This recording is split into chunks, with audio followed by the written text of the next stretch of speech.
maka kami selamatkan kalian dan kami tenggelamkan Fir'aun dan bala tentaranya dan kalian melihatnya. Taib.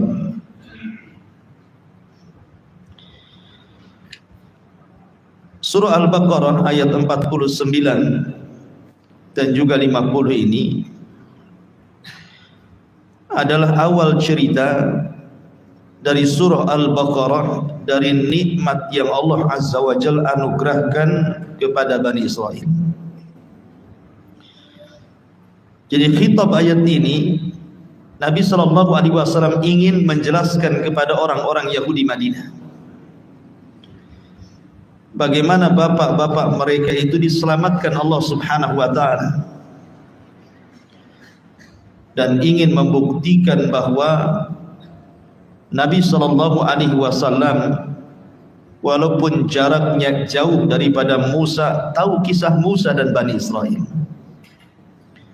padahal Rasul tidak bisa membaca dan tidak bisa menulis.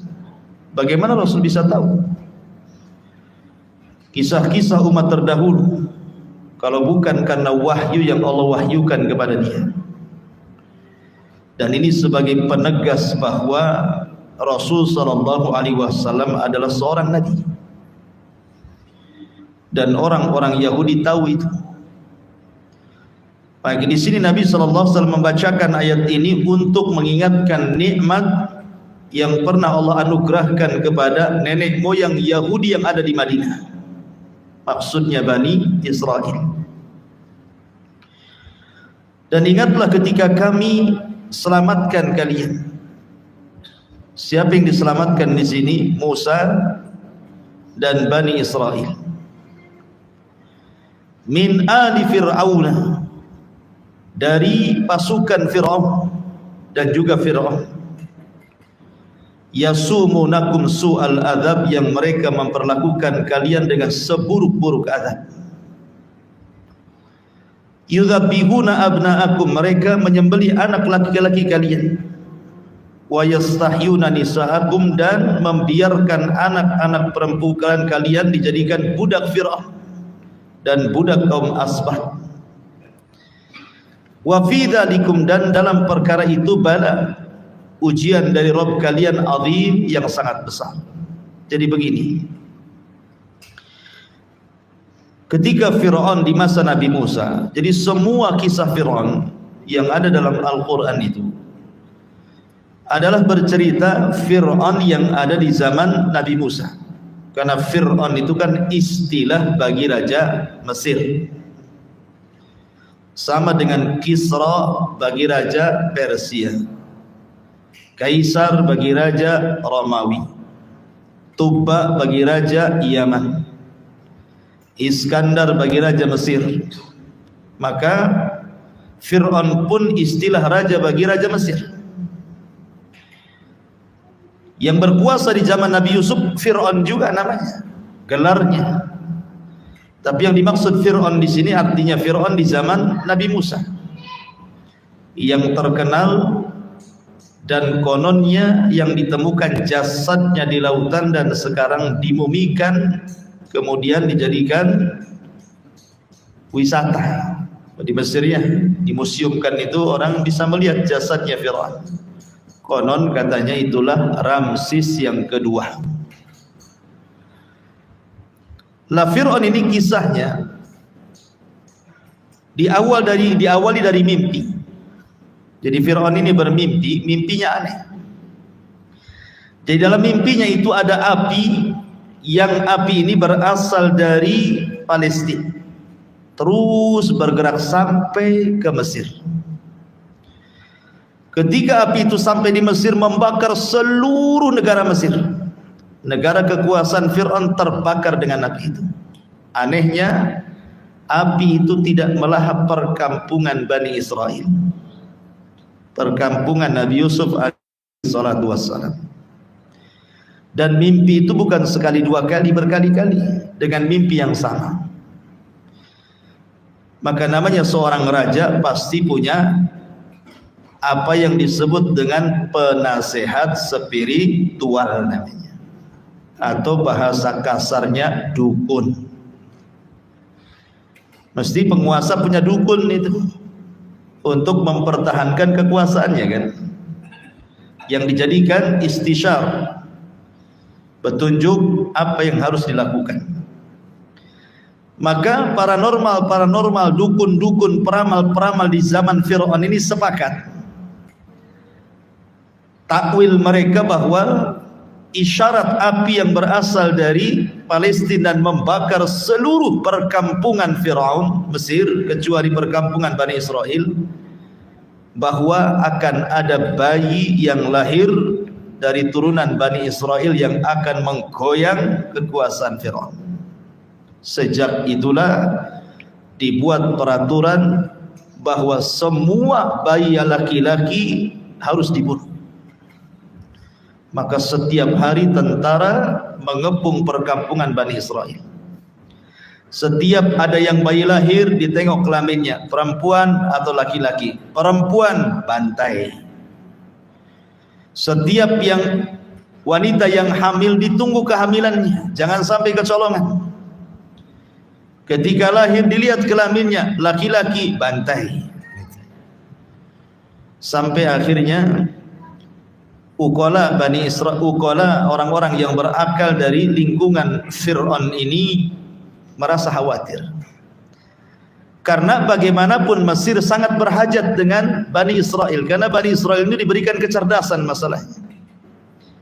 Karena yang membangun Mesir itu adalah Bani Israel, Nabi Yusuf alaihi salatu wassalam dan keturunannya. Kalau seandainya mereka kemudian dibantai habis, tidak ada generasi, maka habislah Mesir. Sementara orang-orang Mesir sangat berhajat kepada Bani Israel. Maka dibuatlah aturan, setahun pembantaian, setahun dibiarkan hidup. Lah pada tahun dibiarkan hidup lahirlah Nabi Allah Harun. Selamat Harun, karena tidak ada pembantaian. Kemudian tahun depannya ketika ada pembantaian, lahir pula Musa. Ketika itu ibunya menyembunyikan kehamilannya sampai kelahiran, disembunyikan. Sehingga karena was-was, maka Allah Subhanahu wa taala karena sudah mencalonkan Musa akan jadi nabi, mewahyukan kepada ibunya, mengilhamkan. Fa'auhayna ila ummi Musa an alqi. Maka Allah mengilhamkan kepada ibunya Musa supaya Musa itu diletakkan di sebuah tabut. Tabut itu kotak, dan kotak ini nanti akan menjadi kotak sakti. Karena nanti setelah Musa meninggal, kemudian jauh zamannya sampai kepada zaman Sulaiman, kemudian Daud, sampai kepada zamannya dan begitu seterusnya Talut, maka kotak itu jadi kotak keramat. Siapapun yang perang bawa kotak itu pasti menang. Disebut dengan tabut. Makanya ketika Talut diangkat jadi raja, Bani Israel menolaknya. Masa orang miskin jadi raja? Banyak orang kaya. Tetapi Nabi Daniel yang ketika itu memilih Talut jadi raja, punya alasan lain, karena Talut itu punya tenaga, punya kecerdasan, dan punya kepemimpinan.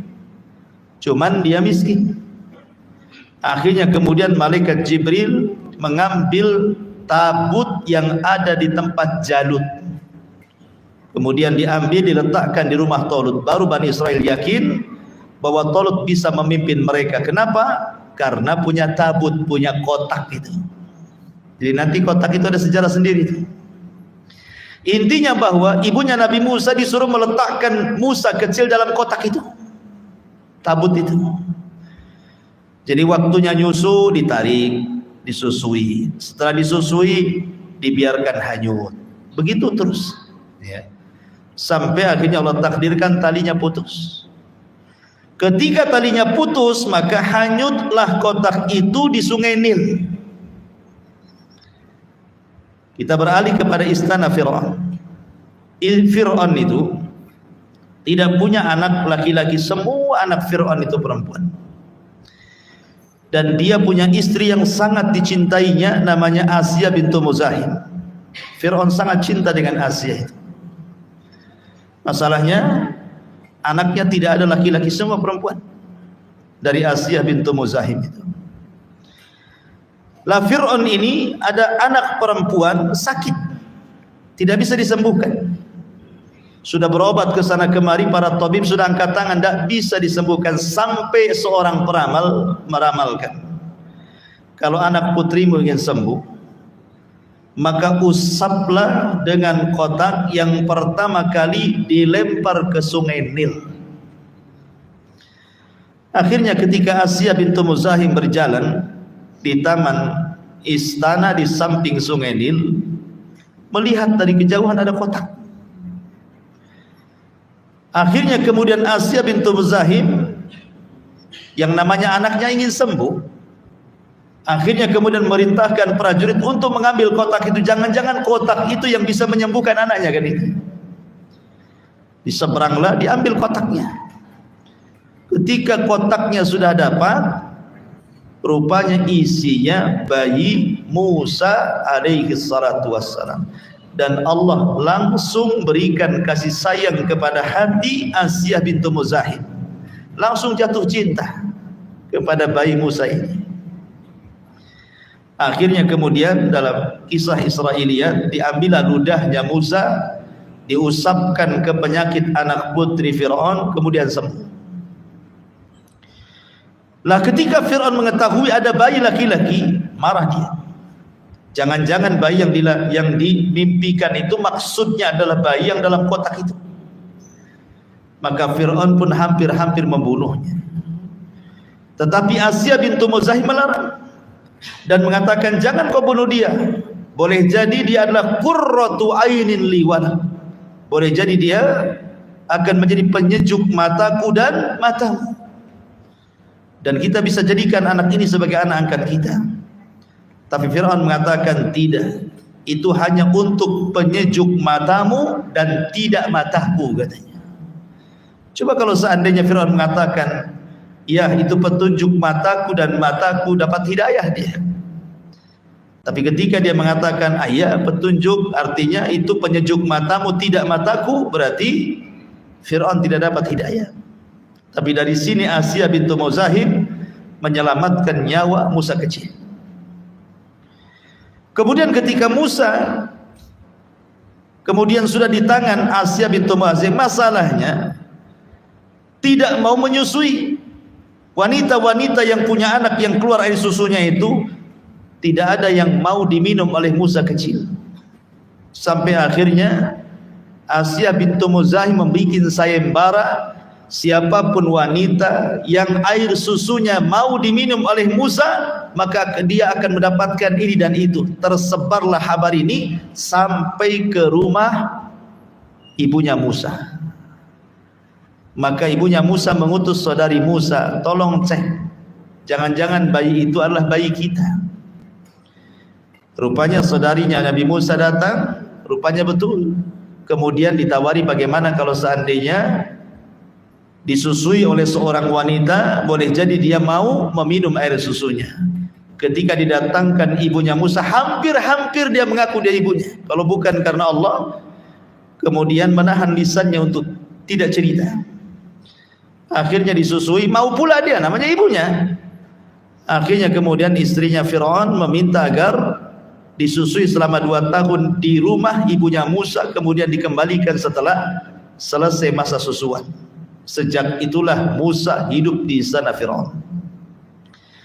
Ketika Musa sudah mulai bisa merangkak gitu ya, suatu ketika Fir'aun ini menggendong Nabi Musa.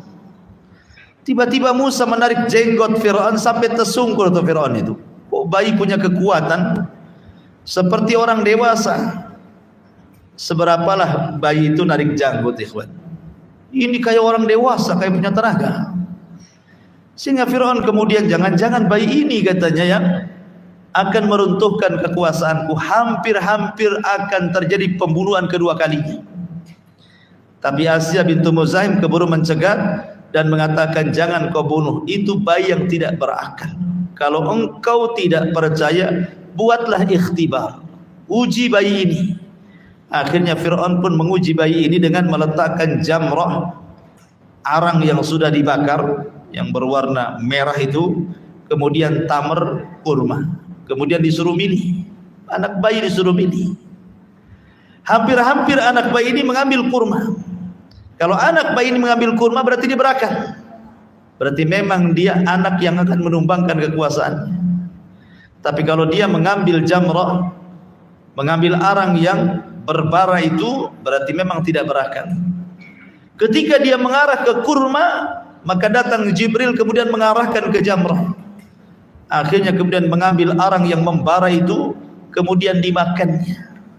Sebab itulah lisan Musa jadi pelat dan tidak fasih dalam bicara, sehingga dia diajarkan doa oleh Allah Azza wa Jalla, Rabbi israh li sadri wa yassir li amri wahlul 'uqdatan min lisani yafqahu qawli. Wahlul 'uqdah, ya Allah lepaskan ikatan ini. Susah, dia pelat masalahnya, tidak fasih. Makanya Allah menghina Musa, wala yakadu yubin, kau aja ngomong enggak beres katanya Firaun. Sampai dihina sama Firaun karena pelat lidahnya. Makanya dia meminta kepada Allah agar Harun dijadikan juru bicaranya dan diangkat menjadi nabi.